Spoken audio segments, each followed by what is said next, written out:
So we might. Just before you join. Hello to our Patreon viewers. There are no viewers currently. Hello to none of our Patreon viewers. There's a number at the bottom of my screen. I can see how many viewers there are. I don't see any. That's because you're a pleb. I realise that. I know my place. I see extra stuff. Should we get on with this then? Rightio. I predict 46 minutes tonight. Okay, I'm going to go for 57. Ooh, okay. 46, 57. Both are reasonable, I feel. Okay, let's get ready and let's go then.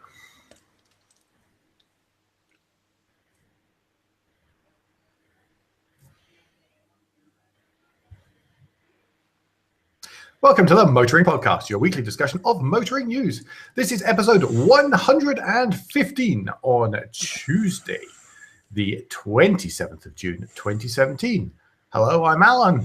Hello, I'm Andrew. And this week we are going to be talking about how Dieselgate has come back with a vengeance, Horny Ducks, Goodwood Festival of Speed Alert, and Great British Women in Industry list. Okay. Straight into the... into the Dieselgate, shall we? Or did you want to discuss anything else there, Alan?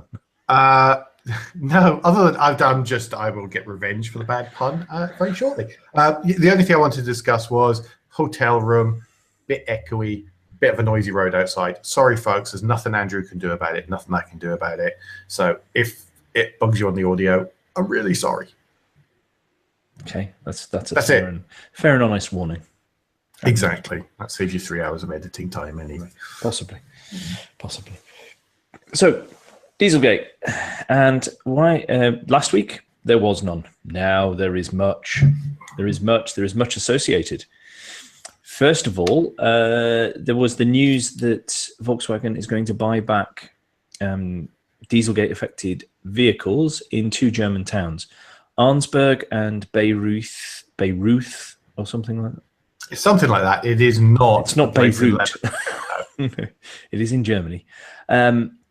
These were two separate legal proceedings that were taking place, but Volkswagen maintains that it has broken no legislation or laws in the EU, so therefore it is not guilty of anything, and therefore it does not need to offer compensation.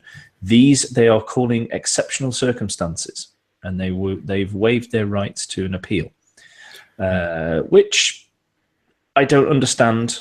If you're waiving your appeal, how and you're doing this, you're not actually admitting guilt. No, but there's very few of them in this case. It's some ridiculous. Well, I know that's why they've accepted it, because they're going, oh, forget it, we'll just pay these. As you say, very few. Basically, in these circumstances, it is actually cheaper for them to buy back vehicles than it is to pay for the long legal proceedings for the appeal. So it's a cheaper option. Yeah. Okay. Yeah, that's fair enough. But maintaining the "we have not broken the law in Europe" stance, Volkswagen will now, however, offer an extended 2-year warranty to vehicles in the EU that are affected by Dieselgate. So basically, that's as much compensation as they're saying they're going to give you, unless you happen to live in Arnsberg or Bayreuth. And that's not compensation, just to be clear. No. That's an exceptional circumstance. And nor is the extended 2-year warranty. I think they're trying to couch that as a goodwill gesture or something. That is very much a goodwill gesture. Yes. Yeah, it's not admitting any guilt or any feeling that they should owe any compensation. So no, none at all, none whatsoever in any way, shape, or form. Nope. So we've got to make sure that's understood. Yes. But you remember, was a couple of months ago, maybe 3 months ago, there was a senior Volkswagen board member was arrested in America just as he was about to board a plane to leave America. Yes. In connection with criminal proceedings in America by, I think it's the US government or certainly one of the sort of like legislative powers. Yeah. But it's become clear now that the Heinz Jakob Neuser, I think it is. For some reason, I seem to have picked I can't even help you because I don't have that window open.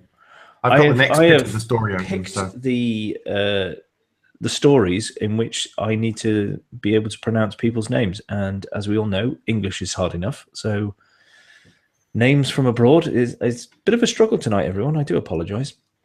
But he has been told, he was the development head for VW brand. And he is alleged to have authorized development of the software or further aided the cheating software. But there are international arrest warrants for him and 4 of his colleagues. So they've all been told, don't leave Germany, and certainly don't go to America, otherwise you'll be arrested on site. So that's not going away. It's not like that's been forgotten.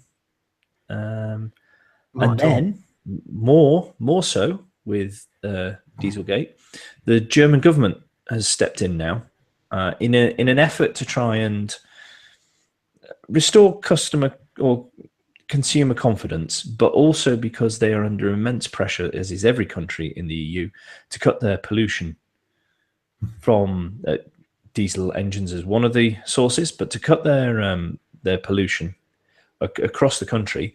They are coming up with the idea of putting together a diesel forum in which there will be a new, if I get this correct, it's going to be a new testing organization.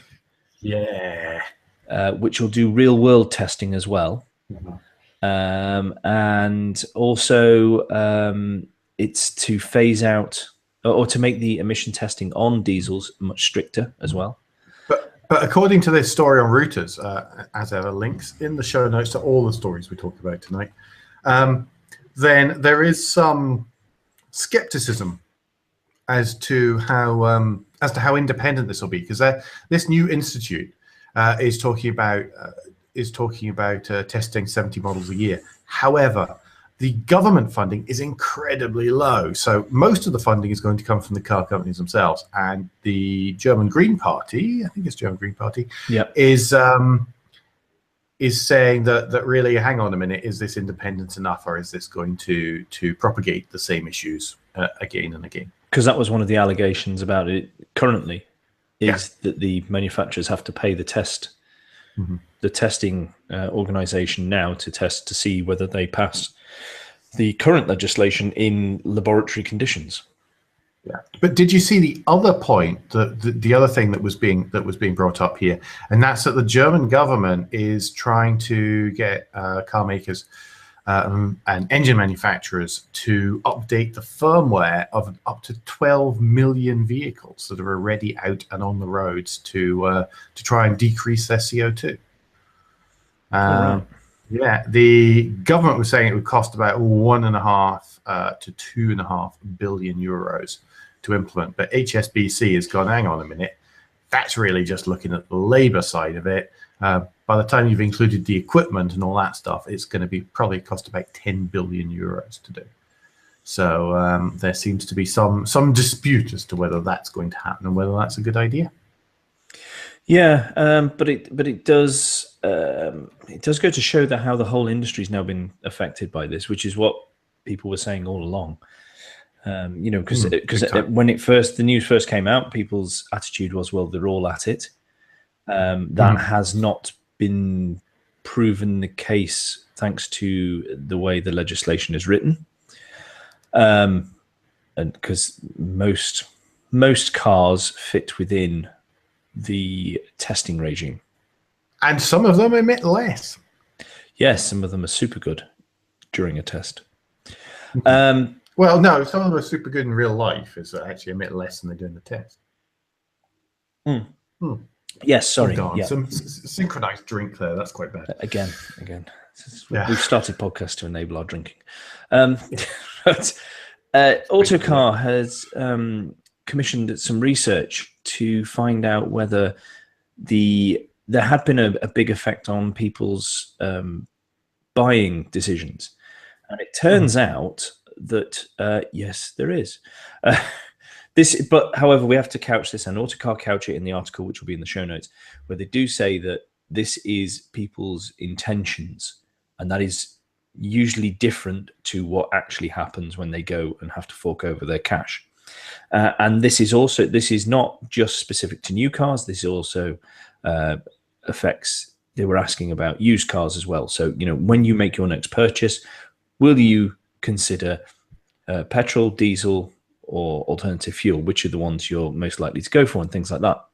And there's been a drop in diesel. I mean, it's only looking at 23% will be diesel now, whereas at the Dieselgate time, it something like 52% of vehicles bought, registered, I think it was, were diesels, because of how they had been portrayed by legislation and governments that they were reducing CO2, therefore they were good. But now everybody realizes that the pollution impact, they now think not only are petrol cars better on the nitrogen oxides, but much better on CO2 as well. So I think there's a lot to answer for in the mainstream press on that, on the way that things are reported, and i.e. really knowing what they're saying. We're overly anal on these things. But yeah, I agree. And do you know what? To come completely clean, when my sister was looking for a new car to replace her very lovely MX-5, she was originally looking at the diesel, and I said, no, don't look at the diesel, look at the petrol. Buy the petrol Mazda 3, not the diesel one, which she subsequently did. But a lot of that was to do with the fact that her mileage isn't as high isn't high enough to warrant a diesel.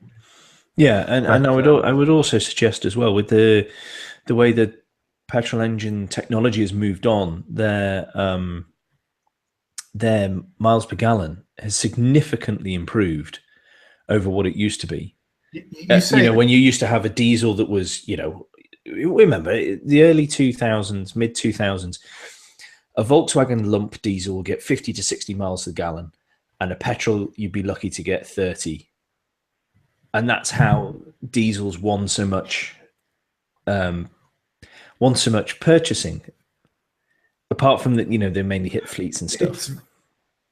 And that's that was the truth. I mean, if you look, and I keep going, my car, but I'm getting the other day I got 45 miles to the gallon in my car, and I was, I know it's not a very big car with quite a big engine for its size, but I was like, this is a petrol sports car. What's happening? But then, to be honest, we say that and we say that and we say that. But then, speaking to a guy the other day, and his BMW 320d manual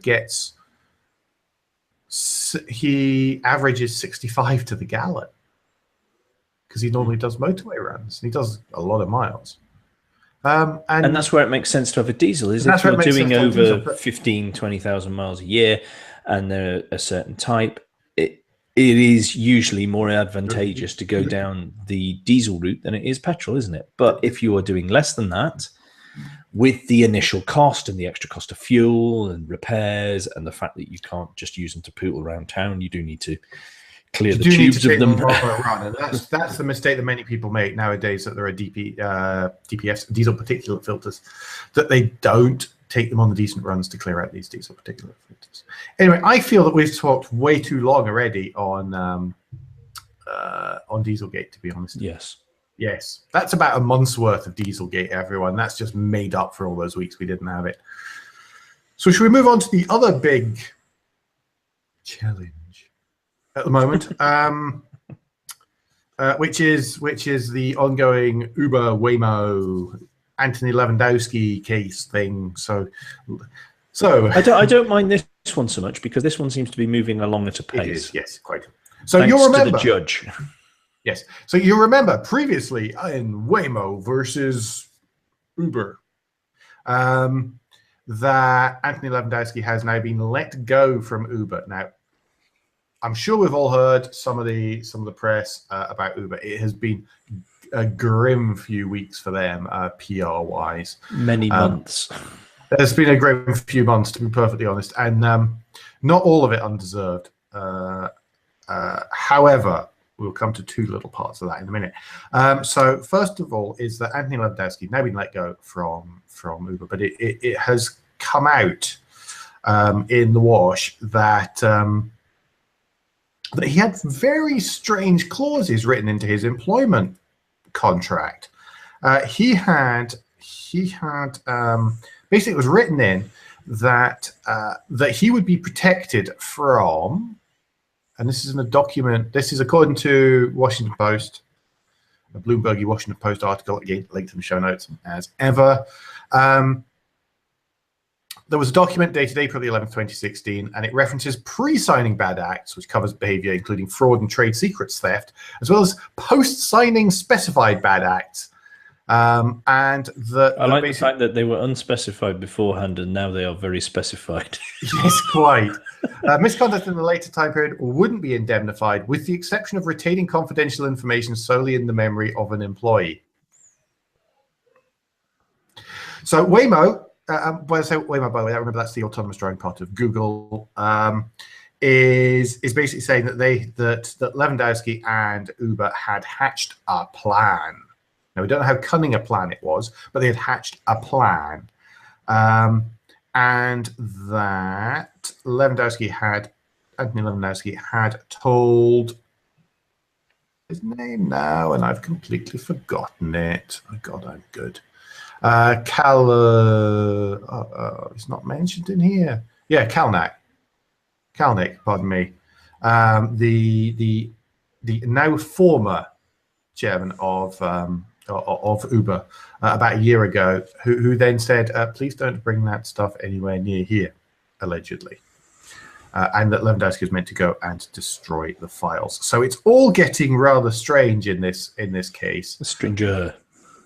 Yes, it is getting significantly strange. Quite strange. Yeah. So yeah, it's all getting rather strange. It's all moving along. And what they're saying is what Uber did was to leave the door open for Lewandowski to use whatever he remembered of Waymo's trade secret information, so long as he didn't deliberately memorize it, is what they're saying that actually means. So if you keep it on a data stick, you're not going to deliberately memorize that, are you? Depends what you describe as memory. But yeah, you're quite right. Yeah, it should only be what he knew when he walked out the door, which is the same with any job that involves any kind of IP like that. I mean, you couldn't erase my memory on how to design plastic bits, you know. Sadly, much as you've tried. Much as I've tried. Yeah, it's the nice West, the worst. So yeah, there's a Bloomberg article. It's really quite long. There's lots in it. Basically, every paragraph contains all of the fact, which really we can't go through now. But that, thankfully, concludes the follow-up. There's another. Oh, okay. So I was going to say about yeah.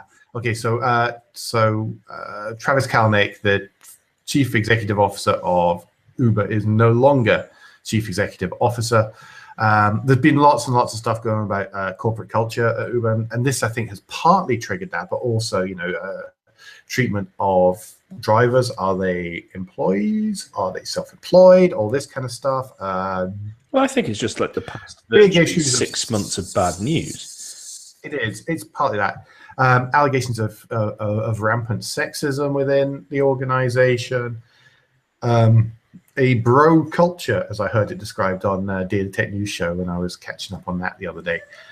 Basically, they've said, look, just he was taking a leave of absence after the tragic death of his parents, both his parents recently in a boating accident, and they've said, look, don't yeah, this was on the back of 5 of the major shareholders. Yeah, it's saying, no. We need basically saying that this needs to be cleared up, and they weren't confident that it would happen with him in charge or anything connected or visibly connected with the company. But it also showed the interesting deals that are done on shares when people are looking for angel investors, because they could only do this, these 5 shareholders, because their shares meant so much more than anybody else's. Yeah, there's a different They weights of had shares. superpower shares, or basically that meant that if we say it, it happens. Yeah. If we all get together. So if you're looking for angel investing, be careful what you wish for. Yeah, but yeah, there's lots of stuff around that. Actually, the Daily Tech News show from last Friday, I think it's Friday, is particularly good, particularly interesting on this topic, and will be a pretty good source for anyone to go to. So anyway, he is still on the board of the company, but he is no longer chief executive officer. So they're kind of hoping that there's going to be a significant culture change within Uber. I know that I certainly, I used to use Uber. I actually choose not to, actively choose not to now. I still have it on my phone because there are emergency circumstances where I might need it. But I choose not to. But that's sometimes because I'm in odd places, odd times. So that sounded really bad. I'm in cities I don't necessarily know, but not in any dodgy parts of those cities. Yeah, I think the lady does protest too much. Shall we move on? Yes, Alan. Now, apparently, Right. apparently, the sound of a horn is too stressful from a car. Yes. A beeping car horn is too stressful, research has discovered. It sends people ducking for cover. Okay. Did they get worse than that? It gets pretty foul, is that the pinnacle of it? No. Okay, Keep that's going. all right then. This is on the back of this was a slow week for news, and we needed something daft. So 100 volunteers were tested. Ducking is stupid, actually, but yeah, Yes. keep going. Yeah, is this iOS autocorrect now? That 100 volunteers were investigated when they played different sounds. Basically, a beeping car horn was stressful, and perhaps the best sound to replace it by is a duck's quack. Oh dear. It is, yeah. So this was research carried out by Sungsil University in Seoul, South Korea. And it was to try and move on from the sort of traditional arga. There you go. And you see, these are the things you get on a podcast that you just don't get in print. Noise, which is traditionally the noise a car makes. So the idea was that this one came up with, hang on whilst I consult my list here. It ruffled fewer feathers. Yes. Yes, and basically fitted the bill. Yes. When it came to not stressing people out. That's me. I'm done. I would like to thank Andrew Brady, friend of the show, Andrew Brady, for some of those. Yeah, a couple were copied from him. Yes, Thanks, you can read his full article in the show notes. But apparently, in all seriousness, attempting to be serious now, the duck's quack was caused the least amount of stress while gaining the most amount of attention before too much stress was triggered. Yeah. To be honest, that sort of tone is used in some of the police sirens that you hear now. Certainly, if you're in London and stuff, that you know how they have the flashy type noise, which we're used to, but then they go for both the brown noise type thing going on, but they also have a different sort of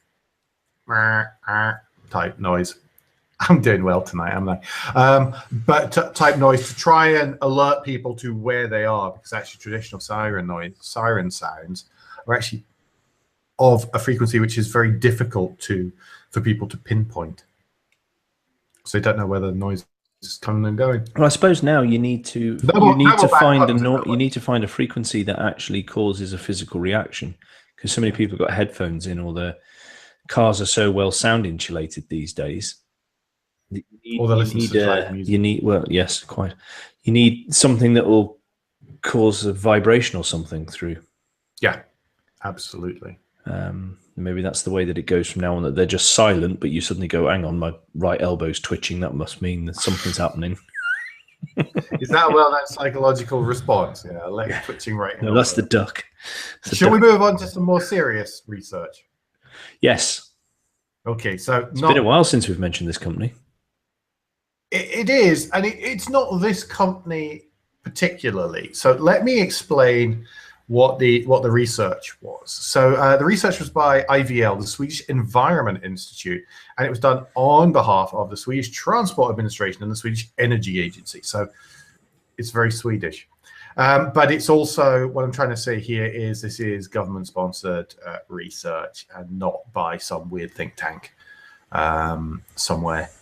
And what it has actually showed is it's not really a surprise per se, and that's that manufacturing batteries for electric vehicles leads to high emissions. Now, naturally, of course, they contain lots of lithium. They contain lots of all sorts of heavy metals, which are quite hard to actually extract from the Earth's crust. Well, it's not that they're quite hard. They're in very difficult places as well, usually. There's also that, yes. So you've got the combination of it's tricky to get them out, and you have to move an awful lot to get a small amount out, but it's where they are as well, which makes the task even more difficult, which is why they cost as much as they cost. Quite. Exactly. It is completely reflected there. And the outcome really was that there weren't any savings in the environmental impact by making bigger batteries than making smaller batteries. So there aren't really any economies of scale as far as the pollution side goes, the environmental cost. So they compared two batteries from two different vehicles, really, the Nissan Leaf and a Tesla Model S. There's Tesla. That's where Andrew was getting to. So Nissan Leaf has a 30 kilowatt hour battery, roughly, and the Tesla Model S tested has a 100 kilowatt hour battery. And it works out that, amazingly, the 100 kilowatt hour battery has a little bit over 3 times as much CO2 emission in its manufacture as the 30 kilowatt hour battery. So 5.3 tons of CO2 compared to 17.5 tons of CO2.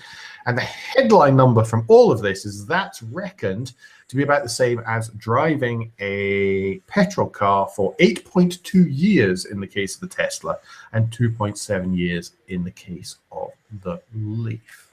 And that's just the battery. And that's just the battery. That's not the rest of the building the rest of the car and then running the car on roads or anything like that. Purely the battery pack in that. And so that one's been making headlines and mutterings around the world. To be honest, I first heard about this research when we were taking a little bit of a break from serious work when I was in Sweden last week, and we were yakking about cars and stuff. And someone in the room that pointed out this research, which I then saw come up elsewhere. So that was when it was pointed out to me. So yeah, and that's purely to that. There is one thing which I feel is missing from this story from principiascientific.org, which, as ever, will be linked in the show notes. And that's that it doesn't actually mention how much CO2 is created in the manufacture of the engine, the engine stuff of an internal combustion car. So that's the one number I feel is missing from this, which actually relates it back to a baseline. Because it's great, you've got those numbers. That's it's quite shocking. I'm not personally hugely surprised because I knew that getting to lithium is not easy. And so yeah, it would be interesting to have a rough idea of what that kind of number was. But I have a funny feeling that the bigger the engine, the lower the relative CO2 would be, to be honest. Yeah. So that's that for that one. I thought that was quite an interesting story, actually. Yeah. Yeah. No, it is. It is because it just shows. Whilst we've come a long way, this technology, there's still an awful long way to go before we can get to the fabled carbon neutral, which is what what so many people are aiming for, and what we're ultimately hoping for. Absolutely. Okay, Alan, moving on. Yeah, moving on. This one's from a couple of weeks ago. Right. Go for it. What now? There's this brilliant idea. Okay, no one's ever done this, but how about if there was a vehicle that was large enough to carry several people at once, maybe even more? Right. This sounds good.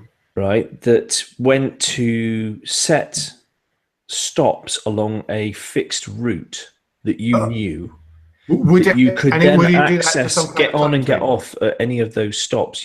Somewhere that's convenient to you where you wanted to get on or get off, Right. and go This is and do sounding good so something. far. Yeah, and then because of that and the economies of scale, and because there's many people using this service, and it's always going along there, so people change their habits to deal with this.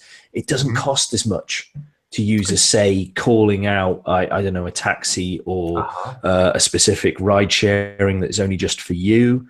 That sounds like a fantastic future for mobility, Andrew. I know it does, doesn't it? Because Lyft have invented something called the bus. It does. Oh, hang on. Yes, that sounds like a familiar idea. Yes. I mean, with the whole bad press that Uber's had for ages, and it's saying it's like problem people, oh, look at Silicon Valley, look at the way.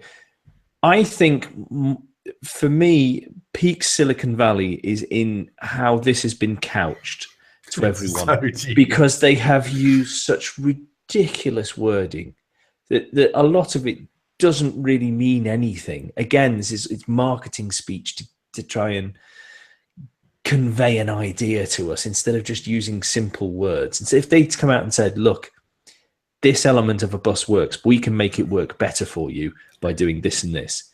But instead pretending as though they had this genius idea that everyone immediately looked at and went, that's a bus. That's not very clever.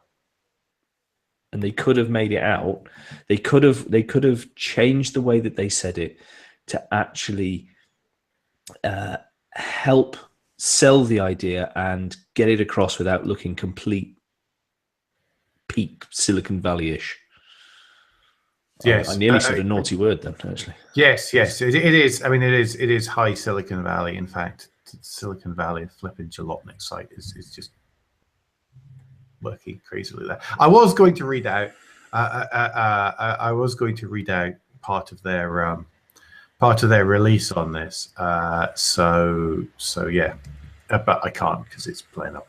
So yeah, some people have actually likened it less of a bus and more like a jitney, which you find in many countries like South Africa and stuff, and the Philippines as well. I think it's quite famous for jitneys, which is basically an unlicensed cab that follows preset routes through a neighborhood, as Jalopnik says it. And that's how little it would be, but that's basically what it is. I mean, it's basically a bus. Yeah. So, which is not so stupid. It's saying there is a take away how ridiculous they announced that and how they've tried to pretend that this is groundbreaking idea. If they'd put it across that, look, if we get to the fabled autonomous vehicles and everything, if we carry on with the same models we've got at the minute for small vehicles, which is you want to go somewhere, Alan, so you call and get one vehicle to come and pick you up to take you somewhere else. And if that happens to be, say, a concert or an event, lots of people are doing the same thing. So we still have the same issue of traffic. We still have the same issue of congestion because there will be no new roads because you can't build new roads anymore. You remember when we were doing the Audible promotion, which people can still get, by the way, motoringpodcast.com/support. And I talked about one of the books that I'd listened to, name of which escapes me right now, but it was about the transport and the last mile within cities. Then the point that you're making is exactly the same point made at the end of that book. Autonomous vehicles will not reduce congestion. No. they will possibly make it worse because everyone will have all these cars going around. The trouble is the number of vehicles in circulation. If you can lower the number of vehicles in circulation, say have a few bigger vehicles in circulation, which might be quite pleasant vehicles. There's no reason that a bus has to be like an abattoir on wheels, okay? It could be quite nice. Yeah. It is in Switzerland, and everyone uses the flaming buses in Switzerland. It's great. So upgrade the public transport, make it so that it's something that people want to use, and you'll reduce congestion. Yep, absolutely. Absolutely. So they've been daft, but this is a serious issue which we do need to think about and address as we go further on in towards autonomous vehicles and towards cities banning vehicles and changing the, controlling what happens in their own transportation controlling systems. The flows in and out as much as anything else. Yeah. So from that point of view, hopefully it will start a conversation, but guys, just call it a bus. Call a bus a bus. It's a shuttle. It's a lift shuttle. That's what it is. It's not white and goes into space. It's not a shuttle. Yeah, fair enough. They're the only decent shuttles. Yeah. Anyway, that's us about halfway through. So it is the moment in the show when I remind you all about our Patreon, a way that you can support the Motoring Podcast by donating a small amount of money every month. If you'd like to know more, then head to motoringpodcast.com and click on the orange Become a Patron button on the front page. If you're already a patron, then thank you so very much. Now, we have a number of suggested levels of donation. All the way from, are we at L to Sport or L to GLX? I forget how far I went. GLX at the moment. GLX, thank you. Yes, different levels. And if you donate in those amounts per month, then you get a different amount of things. So, for example, some people, I think it's $4 and plus, so it's GL and above, get access to watch us record this live, and people are actually watching it, which amazes me. Thank you. So, you can actually watch us do this and see it completely without any edits whatsoever. And there aren't that many edits, to be honest. There's other various levels that you get various things, even from $1 a month, which is brilliant, which would be fantastic. Then you actually get an email alert to tell you anytime that a show is about to come out. So you don't have to be watching your Twitters or your Facebooks or whatever else, and wherever else we post it to. We make sure we tell you that the show is coming out, and that goes to your inbox. So from very little, it actually makes a huge difference to what we can do and what we're able to do here at Motoring Podcast. It pays for our hosting costs and a little bit of kit and a curry for Andrew and I. Yes. Of course, we understand that not everybody has the ability to do that, so please don't forget to like, rate, and leave feedback via podcast player of your choice. That's the thing that everyone can do, and that, again, makes a huge difference. 1 or 2 likes and reviews a month on iTunes makes a huge difference to the iTunes position, because it doesn't just go on number of downloads. Right, I'm done with that. That's advertising section over with. Yep. Okay. This is just a quick reminder that the next round of the WRC is this week, and it is Poland. And I've seen a few tweets from drivers who've been doing recce's, and lots of comments about how it's fast, and it's also quite quick. So this should be interesting, and it'll also be interesting to see how Citroën get on after deciding to bin Meek for this round.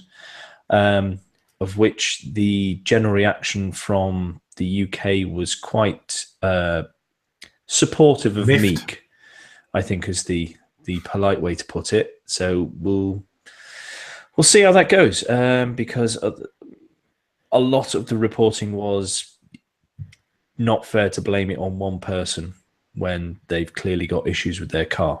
So motorsport is a team sport. Yeah. And everyone in the team has to be playing a part, whether they're driver or not. But if they're driver, it helps. Yes. Yeah. Okay. Shall I move on from that? I just think I was a little surprised because it's not often that a team will sideline somebody in the middle of a No, race that's series. They may announce it along the lines of, well, we're not taking up their contract next year or things like that. But some of the mistakes that have been made have been pretty much down to him. So yeah, fair enough. I mean, the Mexico, he got away with that. He nearly binned it in the car park just before the final turn. So, you know, he's been on the edge, but has he been on the edge because the car hasn't been good enough and he's had to push so much harder than he wants to or feels comfortable doing? Or is it him? So, like I say, it'd be interesting from Citroen's point of view. They need a good weekend. But obviously Hyundai, Toyota and Ford seem to be going great guns. So that's the pay attention to Motors TV, and BT Sport will have it as well. And you'll have to watch that between the Festival of Speed coverage as well. Yes, which of course I've got to squeeze that in. Yes. Yeah. So meanwhile, in motorsport news, the bad news for the Circuit of Wales. So the Circuit of Wales. Is it bad news, or is it just final confirmation of what most people thought? It's both. Should we say yes, it's both? Yes, it is bad news because a circuit there would have been fantastic. I just want to say that would have been great for Wales and for the area to have something like that there. Yes, that would have been good. I mean, Autosport have described it as a major hit. However, basically the Welsh government have rejected the funding plan put forward for the Circuit of Wales, which may well be built in the Ebble Vale region. And it's after due diligence. So this plan was put forward in April. The Office of National Statistics and the Welsh Government have done a load of research into the claims that were being made as part of that funding request, and they've just declined to fund because of some of that stuff. Nearly 500 million. Well, yes. I mean, it was £433 million that was requested.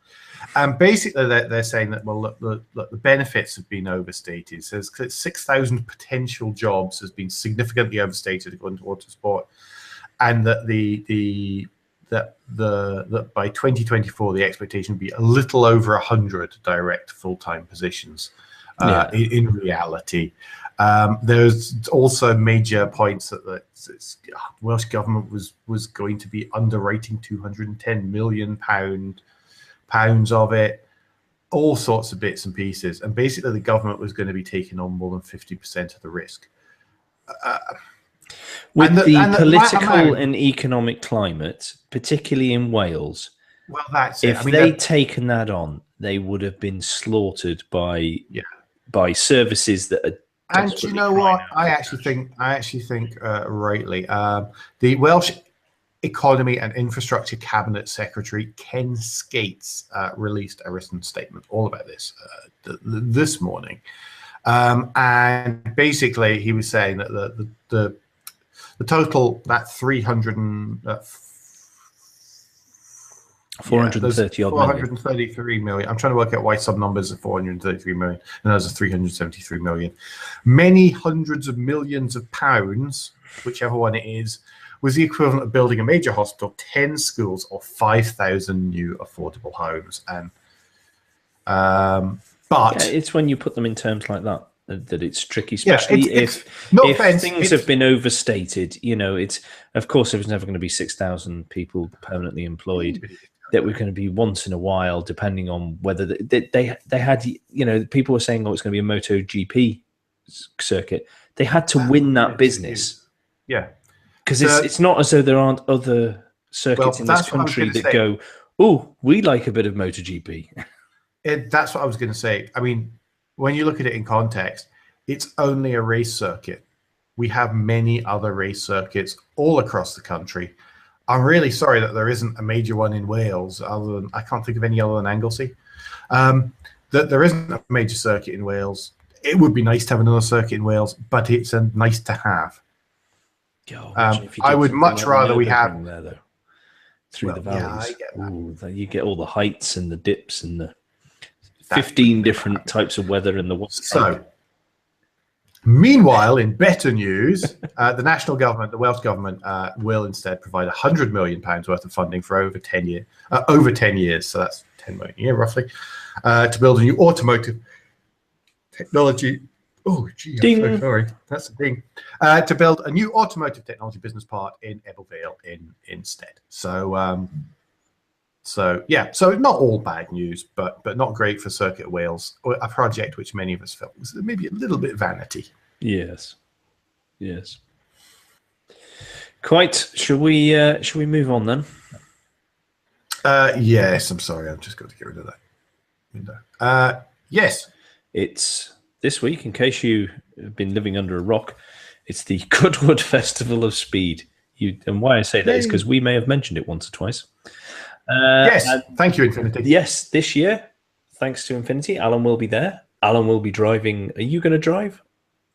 I am. I will be driving an Infinity Q60 at 405 brake horsepower. Many of the horses up the hill at Goodwood at around about 9:30 on Thursday morning. I think I'm part of Group 3, so I will be one of the first people to drive up the hill climb. Well, I hope it's dry. Not as much as I do. Although I brought the Veicross with me, so if you do see it in the car park... No, I wasn't thinking that. I'm just thinking going up the hill. I hope it's dry. I will be taking it carefully, because what do I say about crashing the press car? It's not big. It's not clever. No. So, and you also get to meet our competition winner. Yes, I do. So hopefully. That's excellent. As long as they can make it for as you, well. not for her, but for you. Yeah. And then you get to explore the moving motor show, which, I mean, I know there's another motor show pretending to be the British Motor Show, but in all reality nowadays, Goodwood is the British Motor Show, isn't it? There's like unveils and stuff. Yeah. There's going to be some. Well, you're going to have that ridiculous Jaguar and TVR as well. I think that's at the Remembrance one. Is it? The Revival, sorry. Oh, okay. I think that's going to be the Revival. But you got the ridiculous loud new Jag from the SVR team. And there's Audi, I think, are unveiling something loud. Lots of loud things that are going to be loud and loud. It tends to be a loud and fast stuff gets unveiled there, because then they can show it off being loud and fast very, very soon afterwards, which I think is fantastic. Yeah, so I just have to work a way of being able to sit in front of the live stream. Yes. However, it also seems incredibly terrifying for first-time goers, because I've never been before, and I have to be there nice and early on Thursday morning, and I'm terrified. I mean, I've just changed hotels and stuff. I was telling Andrew. Well, I know this is your first time, Alan, so I've done a bit of scouring across the interwebs, and Adam Tudor Lane, who's a friend of the show, a few years ago produced a Goodwood Festival of Speed, a survivor's guide. Is that actually a few years old? Oh, it is 2014. Gosh. Yes. So it didn't have the Thursday, but I think it is relevant from the attitude and the idea of what you need to do, i.e., plan. Do what? Yes, plan it and know where you're going, know what you're supposed to be doing, and try and follow that. But that's tomorrow night's amusement, is to try and find a map of where everything actually is, because I have a whole bunch of stuff to do. Before I even go up the hill, I actually have to go meet people and find people and get stuff signed and stuff. Oh dear! I've got the influencer agreement I've got to get signed. I saw someone else put an influencer agreement picture of that, and I thought from some of the several conversations I'd had on Twitter recently, to say influencer, there is keyboards being bashed angrily. Where is it? It's still in the car, actually, because it's in the car with my camera stuff. Yeah. So it's an influence agreement.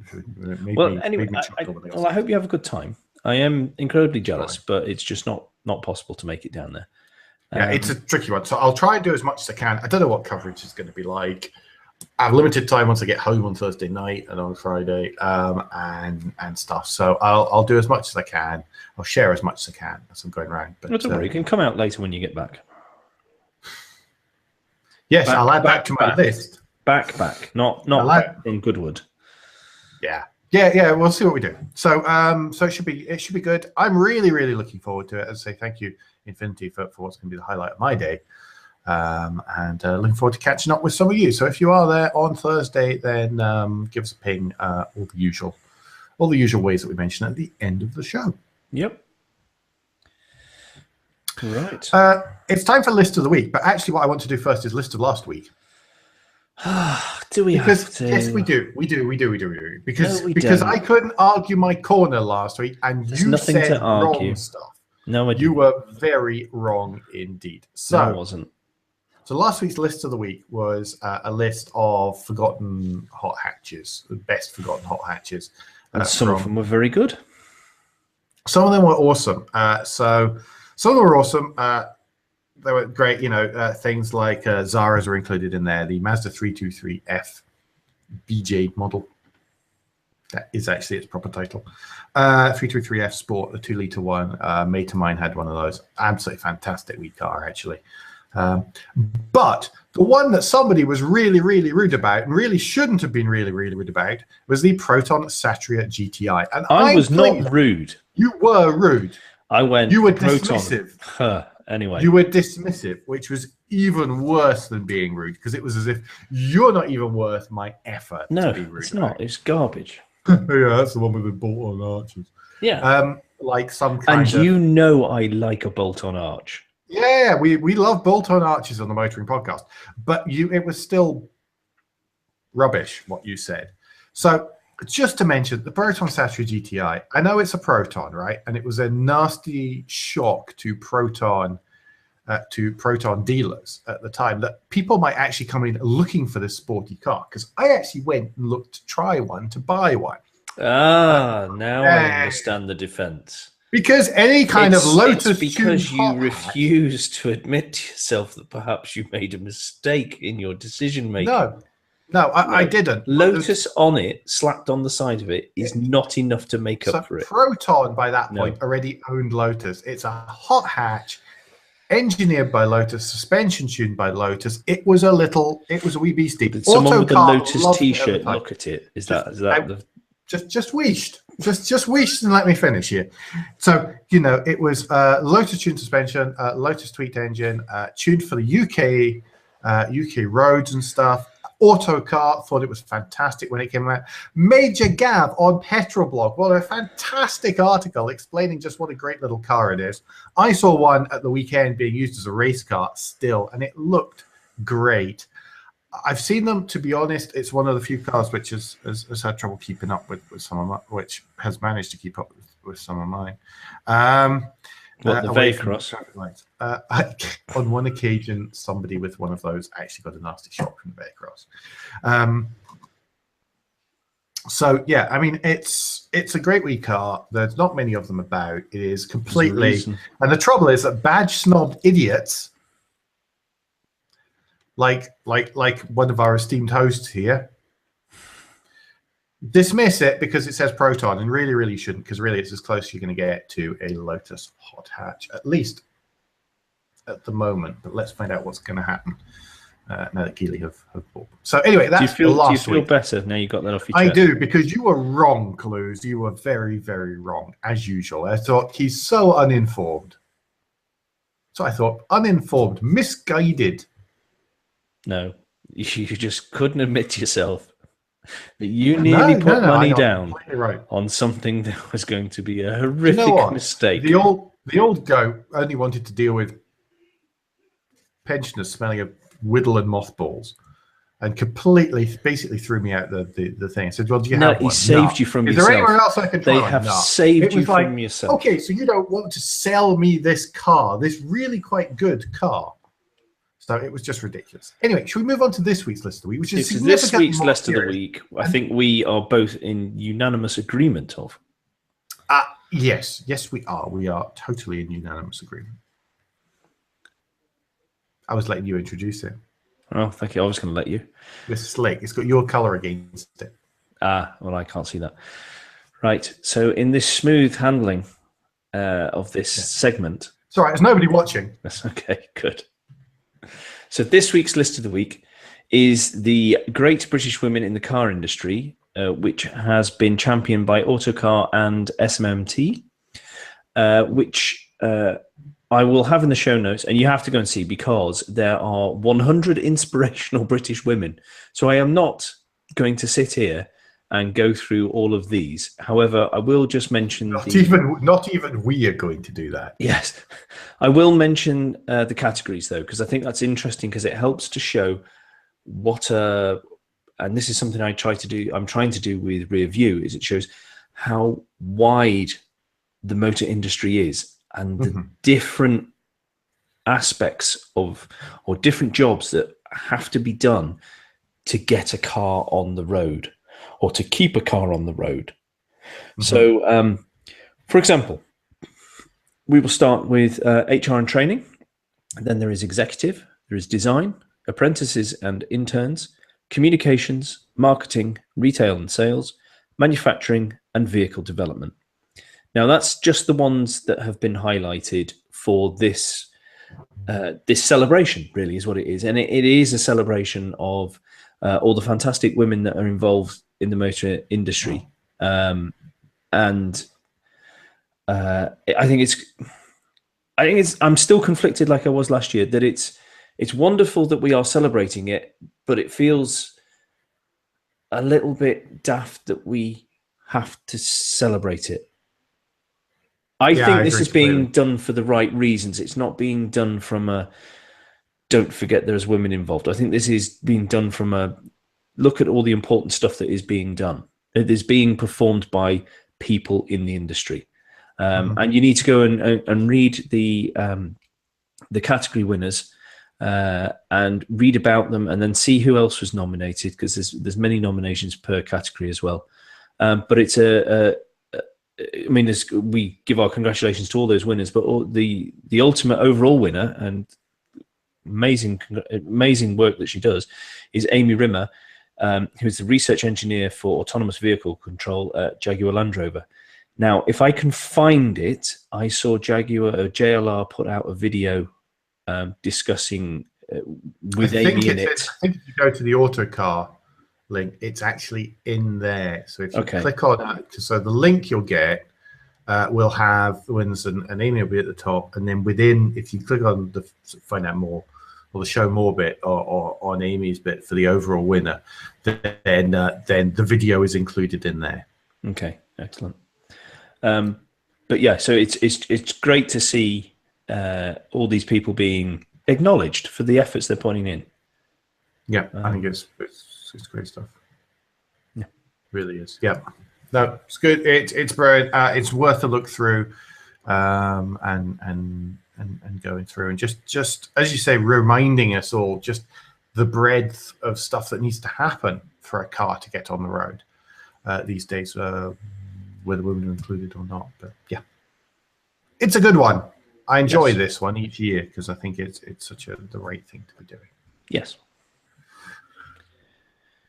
Cool. Right, I think we're at the final. Yeah, almost done. So just and finally to go, really. And this week, Tim Pitt of Motoring Research was at the Temple to Alfa Romeo, the Alfa Romeo Museum in Turin, isn't it? Yeah, the Museo Storico near Milan. Pardon me, that's terrible. I should know that one. That when he was over to test a new version of Giulia, but he spent some time there, and his photos and the cars, and you just forget you try not to forget the awesomeness that has come out from Alfa Romeo over the years. I mean, everything from the wonderful 6C, the Giulia TZ2, which is one of the prettiest cars ever, and then some of the concepts from Giugiaro, from I was going to say Ital Design, but that's Giugiaro again, and Gandini and all these people, and all all of it basically. Giugiaro and Gandini, and when they're at Bartoni and all these things, it's worth it. The cars, they are so pretty, so very pretty. Well, they're either incredibly pretty or they are brutal wedgie cars. And if you've been listening to the Designers Roundtable, then which was the last episode, one of the special editions, then you'll hear people talk about the the move through pencil to airbrushes to marker rendering.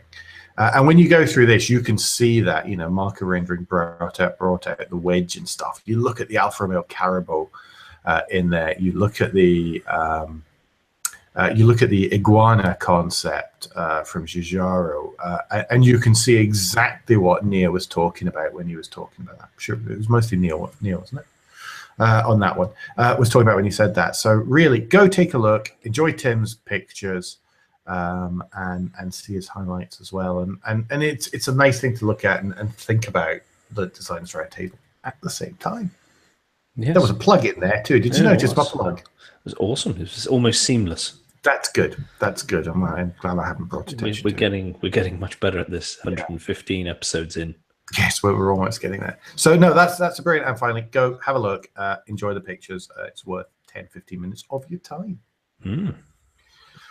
So before we round up, there are a few parish notes, which will eventually load. Parish notes. So first one was actually what I've just reminded you about, chaps. Our last edition in this particular stream was the Designers Roundtable. The YouTube version will be up relatively shortly. Let's see what my Wi-Fi is like tomorrow night. Will be up very shortly.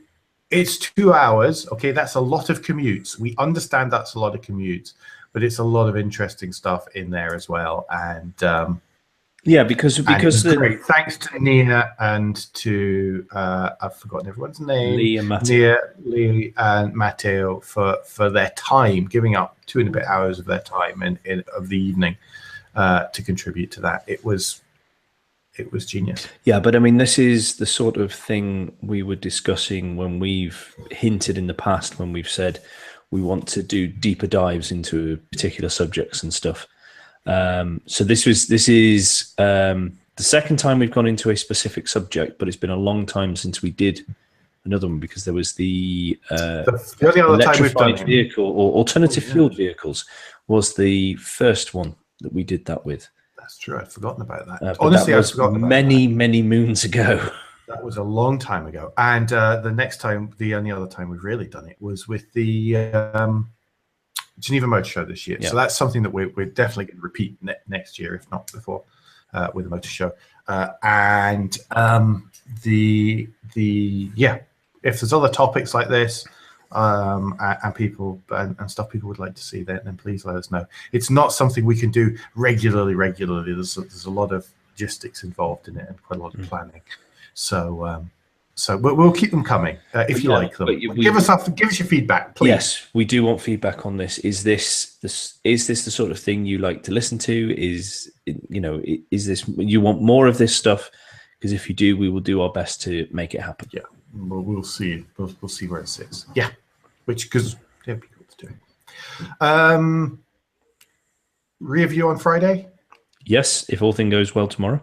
Oh, okay, cool. Okay, so it's a little bit last minute. As long as nothing unexpected happens, that's cool. Hope everyone's enjoyed the last weeks with the last couple of weeks with Stuart from Evo.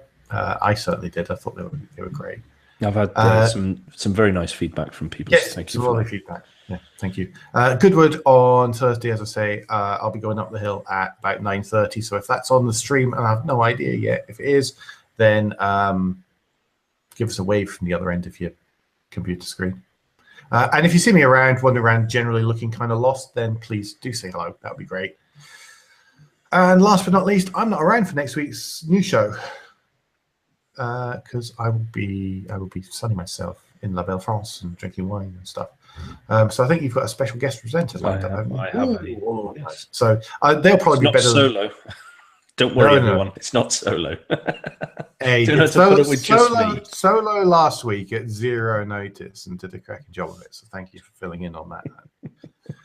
I was absolutely livid. There was desks being thumped and all sorts of stuff. So anyway, Jolly cross. I was jolly cross, yes. Anyway, let's round up, folks. And don't forget that between now and next week, you can give us any feedback and share your thoughts with the show at Motoring Podcast on Twitter and Instagram, on Facebook, and on the contact page of motoringpodcast.com, the hub of all our activities. Please don't forget about our Patreon. If you go to motoringpodcast.com, you can click on the big orange button there. And as well as that, reviews and ratings on iTunes would be just fab, or however your podcast app lets you do such a thing. They really do matter. Andrew, best way to get in touch with you? Best way to get in touch with me is via Twitter if you search for Crack Windscreen.